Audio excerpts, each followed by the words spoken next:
Very good morning to you all. Dr. Shevinium analysis this morning. Tropical cyclone Mona category 2, center 985 HPA, was located 13.6 south and 175.6 east. Or about 400, I think it was expected to be from 15 to 20 kilometers per speed.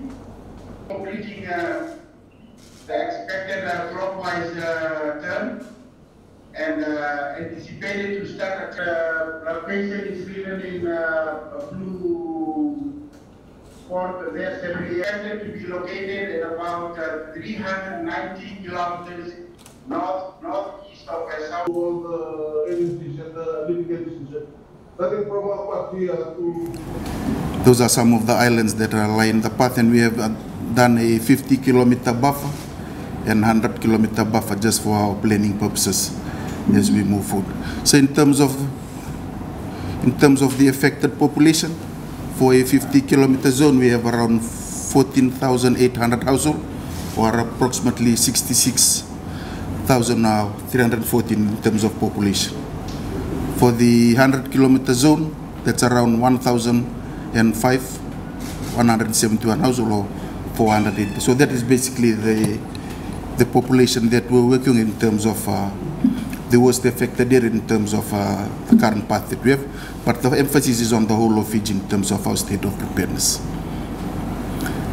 So just some of the key highlights in terms of the upgrading of Moana to Category 2. All our divisional and district EOCs are active. We are working with the Fiji Navy. The tourism response team has been activated yesterday by the Department of Tourism. We have the Ministry of Voreqe having also an emergency operation center. They have been tasked to speak to all Turangani Koros and Matintikinas in the path that we identified, and they will be providing us with a situation report. And also we have the Ministry of Health that has been activated, together with the Ministry for Waterways in terms of their WET team.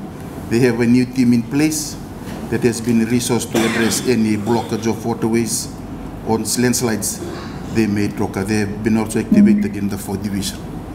We have also spoken with the Ministry for Education on the use of schools as evacuation centers. They have advised all our divisional education officers and also head teachers, school managers, just to ensure that schools that we normally use as evacuation centers are on standby for any activation.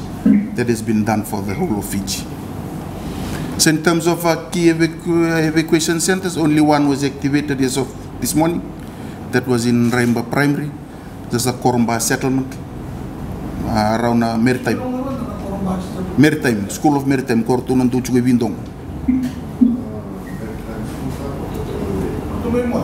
Yeah.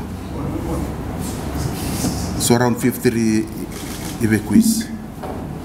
And just on the hydrology updates, that is the Nangali and Nawa that are current flood warning. We have received reports from the police that Ngalwa was underwater this morning, but is now open to all traffic. Open to all traffic again. The stretch at Ngalwa limits. Yeah.